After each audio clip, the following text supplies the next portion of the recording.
નમસ્કાર, આપની સાથે હું છું પાયલ. છેલ્લા 2 દિવસથી કિંજલ રબારીનો કેસ, જે રીતના પ્રેમ લગ્ન અને એના વિષય પર વાત થઈ રહી છે, આંતરજ્ઞાતીય લગ્ન અને સ્પેશિયલી એ વિસ્તારમાં એટલે કે પાટણથી લઈને બનાસકાંઠા અને આસપાસના વિસ્તારમાં ચૌધરી સમાજ અને રબારી સમાજ એટલે રબારી સમાજની દીકરીને ચૌધરી સમાજનો દીકરો લઈ ગયો છે, વિષય પર ખૂબ બધી ચર્ચાઓ થઈ. કિંજલને કેવી રીતના એ છોકરો મળ્યો ત્યાંથી લઈને ફરીથી કિંજલ પરત પાછી ઘરે આવી ગઈ છે, આ બધા જ વિષય પર વાત કરવી છે. પત્રકાર દિલુભાઈ આપણી સાથે જોડાયેલા છે. દિલુભાઈ ચૌધરી છેલ્લા કેટલાય સમયથી ત્યાં સ્થાનિક વિષયો પર બહુ જ વધારે એમને નોલેજ હોય છે. એટલે દિલુભાઈ, સૌથી પહેલા તો દીકરીને પાછી લઈ આવ્યા છે કે દીકરી મરજીથી પાછી આવી છે? જો બેન, દીકરીને સમજાવવામાં આવી અને દીકરી પોતાની મરજીથી ઘરે ગઈ છે. વાતચીત એવી હતી કે એક વસ્તુ કેવું છે કે છોરું કસૂરું થાય, માવતર કમાવતર ન થાય. જ્યારે તમે તમારા માતા પિતાને દુખી કરીને કોઈ પણ પ્રકારનું કાર્ય કર્યું હોય ત્યારે તમને આજે નહીં તો કાલે એ વસ્તુ સમજાવવામાં આવે છે. સમાજ દુખી હતો. આ જે દુઃખની લાગણી હતી એ માટે કરીને આ બંને જણાની શોધખોળ ચાલુ હતી. બંને મળી નતા રહ્યા. બંને જણા જયારે મળ્યા ત્યારે બંનેને પ્રેમપૂર્વક આમ તો વાતચીત કરીએ ને બેન, તો રબારી સમાજના આગેવાનો અને ચૌધરી સમાજના આગેવાનોની મીટિંગ મળી હતી. મીટિંગની અંદર એવો નિર્ણય થયો હતો કે આવતા રવિવાર સુધી આપણે ગમે એમ કરીને દીકરા દીકરીને પોતપોતાના ઘરે પરત કરવા. કારણ કે એમના મા બાપ દુઃખી હતા, બંનેના મા બાપ દુઃખી હતા. તો આ બાબતે જયારે મીટિંગ મળી હતી, રવિવાર હજી કાલે છે, આજે શનિવાર છે, એ પહેલા આ લોકો અમદાવાદની અંદર ખબર નહીં પણ સૂત્રોના આધારે એવી માહિતી છે કે અમદાવાદની અંદર બંને જણા મળી આવ્યા. હાઈકોર્ટની અંદર કઈક તારીખ કે એવું લેવા જતા હશે અને ત્યાં બંનેને પ્રેમપૂર્વક સમજાવવામાં આવે છે.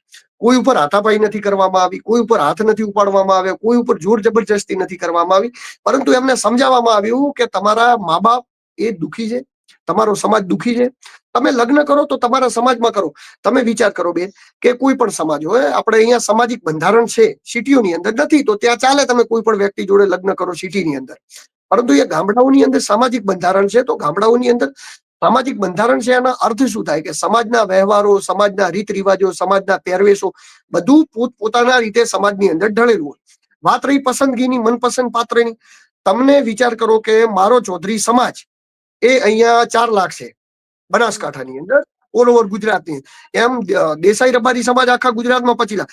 હવે એ કિંજલબેનને એમના સમાજની અંદર 25 લાખ 20 લાખની અંદરથી કોઈ છોકરો પસંદ ના આવે કે કોઈ પણ વ્યક્તિને કોઈ પણ છોકરો પસંદ ના આવે તો એવું તો શું પાત્ર બેન? 2-5 લોકોની અંદરથી ચોઈસ કરવાની હોય તો એવું હોય, પરંતુ જે લાખોની ચોઈસ હોય, લાખોમાં તો કોઈક તો તમને પસંદ આવે ને.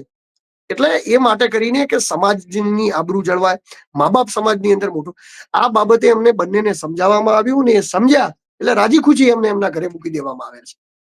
દિલુભાઈ, એ દીકરી હવે પાછી તો આવી ગઈ છે. તમે કહી રહ્યા છો એ પ્રમાણે સમાજ સમજાવીને લઈને આવ્યું કે કેવી રીતના લઈને આવ્યું એ મને નથી ખબર. પણ પ્રશ્ન થાય છે, એ બંનેના લગ્ન થયા હતા કે નહોતા થયા હજી સુધી? લગ્ન નતા થયા બેન, એમના લગ્ન નતા થયા. લગ્ન એમને કરવાના હતા ને થયા હોય તો મને કોઈ માહિતી નથી, પરંતુ મને જ્યાં સુધી માહિતી હતી ત્યાં સુધી બંને પ્રાંતિજ પોલીસ સ્ટેશનની અંદર હાજર થવાના હતા અને જે થયા ન હતા. કારણ કે એ સમયે જયારે હાજર થવાના હતા ત્યારે જ સમાજના આગેવાનોએ નક્કી કરી નાખ્યું હતું કે આપણે એ જગ્યાએ જઈ અને સમજાવીને અમને ઘરે લઈ આવવા. એટલે એમને ખબર પડી ગઈ હતી કે આપણે હવે મા બાપ જે છે આપણા દુઃખી થયા છે, તો વધારે સમય તો આપણે બહાર જઈને કે મતલબ જે કાયદાકીય અને જે કાનૂન બનાવવાની વાત છે, કમસે કમ બેન હું એવું કહું છું કે કોઈને લગ્ન કરવા પડે. આપણે કોઈને રોકટોક નથી કરતા, કોઈની જાતિ જ્ઞાતિ વાળી વસ્તુ નથી, પરંતુ મા બાપને દુઃખી કરીને લગ્ન કરવાને એ તો ગેરવ્યાજબી છે. એ તો સંપૂર્ણપણે હું માનું છું, ભલે કાયદો એની છૂટી આપતું હોય કે ન આપતો હોય. કારણ કે તમારા મા બાપે તમને બધું કર્યું, તો જો તમારા મા બાપે તમને મોટા કર્યા હોય તો પછી તમારા મા બાપને દુઃખી કરી અને તમે કોઈ પણ કાર્ય કરો છો તો તમે વિચાર કરો કે તમે એવું તો શું તમે તમારા મા બાપ માટે કરીને બધું જતું ન કરી શકો? કેમ ન કરી શકો? તમારા મા બાપથી મોટી શું વસ્તુ હોઈ શકે કે જે તમે જતી ન કરી શકો? આ વસ્તુને દિલુભાઈ, લોકો આખા કેસમાં 2 દિવસથી જે ચર્ચાઓ થઈ રહી છે એમાં તમે ને હું બધા જ જોઈ રહ્યા છીએ કે મા બાપે કશું જ નથી કીધું, મા બાપનું હજી કોઈ પ્રતિક્રિયા નથી આવી, પણ બેન, સમાજનું મા પ્રેશર બાપ અને સમાજ જે કહી રહ્યું છે એ વધારે ભયાનક છે.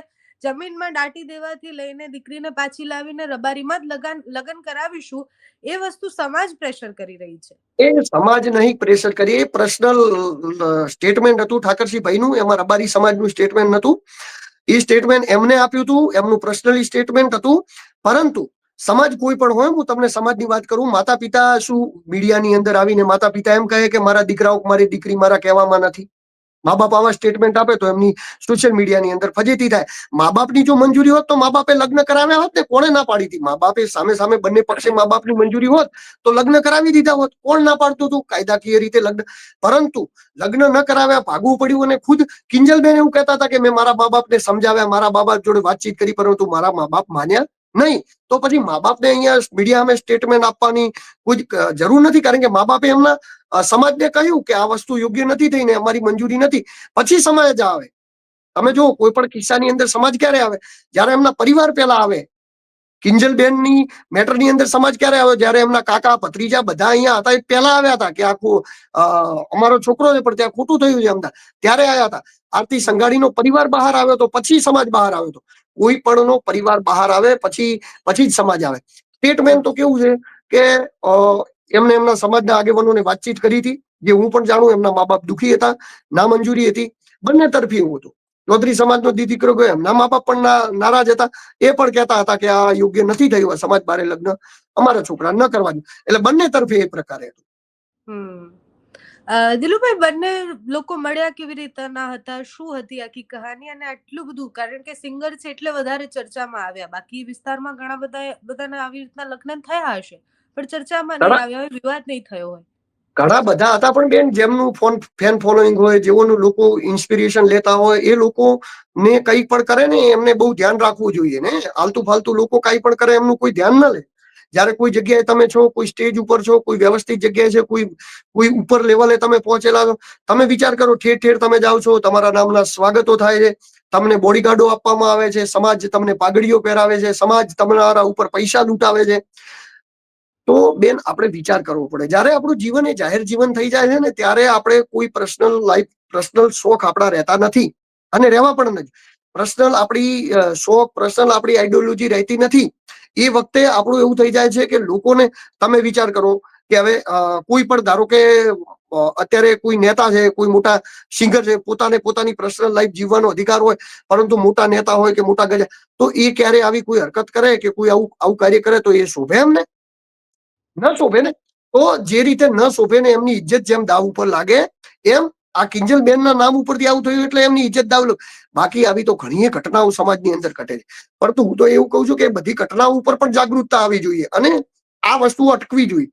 આજે નહીં તો કાલે આનું બહુ મોટું નુકસાન છે. આજે શું સમાજ નામની પણ વ્યવસ્થા હવે ટકે એવું નથી લાગતું. તો એ જગ્યાએ જયારે આ રબારી સમાજે આવી એકતા બતાવી અને આ રીતે પોતાની જે કુશળતાનો જે પરિચય આપ્યો છે, એને જોતા અહીંયા ગ્રામીણ વિસ્તારોમાં સામાજિક જીવનની બહુ જરૂર છે. એટલે અહીંયા સામાજિક જીવન ટકી રહેશે ને બીજા સમાજને પણ આમાંથી મોટિવેશનો મળશે.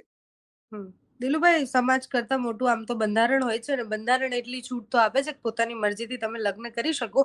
પણ હવે દીકરી પોતાના ઘરે આવી છે, એના પછી સમાજ જે કહી રહ્યું છે એ બધું એ લોકોનો પર્સનલ વિષય છે. જો પણ એ દીકરીની જવાબદારી હવે કોણ લેશે? દીકરી સાથે કઈ ખોટું નહીં થાય એની જવાબદારી કોણ લેશે? એને જો અશોક સાથે જ લગ્ન કરવા છે, તો શું સમાજ કરાવશે? બહુ મોટો પ્રશ્ન નથી આ? જો બેન, તમે વાતચીત કરી કે બંધારણ મોટું છે. નો ડાઉટ બંધારણ મોટું છે. ભારતીય સંવિધાનની અંદર દરેક વ્યક્તિને સ્વતંત્રતાનો ને સમાનતાનો હક આપેલો છે. પરંતુ મને સ્વતંત્રતાનો હક આપેલો છે એનો અર્થ એવો થાય કે હું કાંઈ પણ કરું? કોઈ જગ્યાએ આ ઘણી બધી વસ્તુ એવી સંવિધાનની અંદર લખેલી છે, જે તે સમયની અંદર, કે સંવિધાનની અંદર પછી એનો અર્થ એવો થાય કે તમે કાંઈ પણ કરો. જો સંવિધાનની અંદર એવું ક્યાંય લખેલું છે કે તમે તમારા મા બાપને વૃદ્ધાશ્રમની અંદર મૂકવા જાઓ તો ન મૂકી શકાય? મૂકી શકાય. તમે તમારા મા બાપને ઘરેથી કાઢીને વૃદ્ધાશ્રમની અંદર મૂકો તો સંવિધાનમાં કોઈ એવી જોગવાઈ નથી કે તમે તમારા મા બાપને ન મૂકી શકો. એ જ રીતે લગ્ન કરવા હોય તો તમે તમારી મરજીથી કરી શકો. તો તમારા મા બાપ જેમને તમને મોટા કર્યા, તમે ખાલી મારા એક જ વસ્તુ વિચારો કે જે મા બાપે તમને મોટા કર્યા, જે મા બાપે તમને એ તમારું ખરાબ કેમ ઈચ્છે? એ તમારું ક્યારેય ખરાબ ન ઈચ્છી શકે. અને વાતચીત રહી કે મા બાપ લઈ ગયા છે ને મા બાપની અમે સેફટી કેટલી, તો બેન આટલા વર્ષથી રહે જ છે ને કિંજલબેન. 3 વર્ષથી તો એમના ઘરે ખબર હતી આ બધી. એમના મા બાપે એમને મારી નથી નાખ્યા, તો હવે કેમ? હવે એમના મા બાપ એમના પ્રત્યે કઈ કરશે? બેન, આ બધી વસ્તુઓ જે સ્વતંત્રતાની ને જે વાતચીતો થતી હોય છે, આપણે સભ્ય સમાજની અંદર રહીએ છીએ એટલે હું વધારે ન કહી શકું, પણ કોઈ આપણા સંવિધાનની અંદર એવી પણ ક્યાંય જોગવાઈ નથી કે ભાઈ તમે શું પહેરો શું ન પહેરો, તમે કોઈ એવી જગ્યા નથી. પણ તેમ છતાં આપણે બધી મર્યાદામાં કપડાં બી પહેરવા પડે છે, મર્યાદામાં રહેવું પડે છે. એટલે અમુક જે મર્યાદાઓ છે, જે સંસ્કૃતિની છે, એ આપણે ન ભૂલવી જોઈએ. બાકી સંવિધાન રીતે તો છૂટી આપેલી જ છે, સંવિધાન રીતે આપેલી છે. એમને કોઈ જોર જબરજસ્તી કરીને થોડા ઘરે લાવ્યા છે. એમને સમજાવી બુજાવી અને ઘરે લાવ્યા છે. એમના ઉપર જોર જબરજસ્તી થઈ હોત તો એમને પણ કહ્યું હોત કે મારા ઉપર જોર જબરજસ્તી થઈ છે, આ થયું છે, તે થયું. પણ દેર આયે દુરસ્ત આયે, એમને સમજાયું કે આપણે કદાચ ખોટું પગલું ભરી લીધું હતું ને સારી દિશામાં આવી ગયા, તો સારી વસ્તુ છે. સમાજમાં એક સારું મેસેજ જશે આનાથી. દિલુભાઈ, છેલ્લો સવાલ છે કે એ વિસ્તાર અને તમે બંને સમાજથી ખૂબ પરિચિત છો, એટલે ચૌધરી સમાજથી પણ સારી રીતના પરિચિત છો અને રબારી સમાજથી પણ પરિચિત છો. હવે શું કરશે બંને સમાજો? શું અશોક ચૌધરીનો પરિવાર પણ એના લગ્ન ચૌધરી સમાજમાં કરાવી દેશે અને રબારી સમાજ પણ એવું કંઈક કરવાના છે? બંનેની કરાવી મીટિંગ દેશે થઈ ને ત્યારે શું નક્કી થયું છે? કરવી એ હવે એમની મરજીનો વિષય છે. એમનો સમાજ એમનું શું કરશે, એમનો અને ચૌધરી સમાજ ચૌધરી અશોકભાઈ નું શું કરશે. પણ વાત એવી છે બેન, મારું સ્પષ્ટ રૂપે અને મારું પોતાનું આ પર્સનલ માનવું છે. આમાં હું કોઈની રાય ઠોકતો નથી. દરેક વ્યક્તિના જે સામાજિક બંધારણની અંદર રહે છે, દરેક વ્યક્તિના લગ્ન એ પોતાના સમાજની અંદર થાય તો એમાં સમાજના અંદર રહેલા રીત રિવાજો, સમાજની પરંપરાઓ, સમાજની સંસ્કૃતિ અને છેલ્લે સમાજનું ડીએનએ પણ જળવાય. તો આ બધી જ વસ્તુ સમાજ માટે એટલા માટે જરૂરી છે કે આજે સંસ્કૃતિ આપણે ભૂલી ગયા છીએ. રાજસ્થાનની અંદર તમે જો પહેરવેશથી માણસ ઓળખાય, એમની સંસ્કૃતિ છે. આજે આપણે ભૂલી ગયા છે કે આપણો પહેરવેશ હતો, જે હતો મારા બાપ દાદાઓનો પહેરવેશ હતો, હું નથી પહેરતો અત્યારે. પાઘડી, શર્ટ, ધોતી જે પહેરવેશો હતા પહેલી, જે આપણી સંસ્કૃતિ હતી ને, સંસ્કૃતિ તરફ તમે વિચાર તો કરો કે બેન, આજથી વર્ષો પહેલા મારા દાદા દાદી હતા, મોટા હતા, એ લોકોના 7 સંતાનો થતા, 10 સંતાનો થતા. ક્યારેય કોઈ ઘર તૂટ્યા એવા દાખલા નથી મળતા. આજે પ્રેમ કરે, આજે પ્રેમ કરીને કાલે પાછા આ સૌથી વધારે કિસ્સાઓ તલાકના પ્રેમ લગ્નો કરે છે એમના જ બને. સૌથી વધારે તલાક એ લોકોના થાય છે કે જે પ્રેમ લગ્નો કરે છે. આપણે કોઈ પ્રેમ લગ્નોના વિરોધી નથી, પરંતુ તમારા મા બાપની મંજૂરી ના હોય તો આપણે એના વિરોધી જ છીએ. તો પ્રેમ લગ્ન ન જ કરવા જોઈએ. કારણ કે મા બાપ એ આપણા ભગવાન અને સર્વોપરી છે. એ શાસ્ત્રોથી લઈ બધા જ વસ્તુની અંદર કહ્યું છે, ધર્મ, શાસ્ત્ર અને સંસ્કૃતિ પહેલા છે, બંધારણ પછી લખાયું અને બંધારણ પછી આવ્યું. તેમ છતાં પણ બંધારણ જી દિલુભાઈ, હવે આગળ શું થાય છે આ કેસમાં? કિંજલ રબારી સામે આવીને શું બોલે છે, પરિવાર શું કહે છે, જોવાનું રહ્યું. થેન્ક યુ સો મચ તમે સમય આપ્યો એ બદલ. આભાર. જી રામ રામ, નમસ્કાર.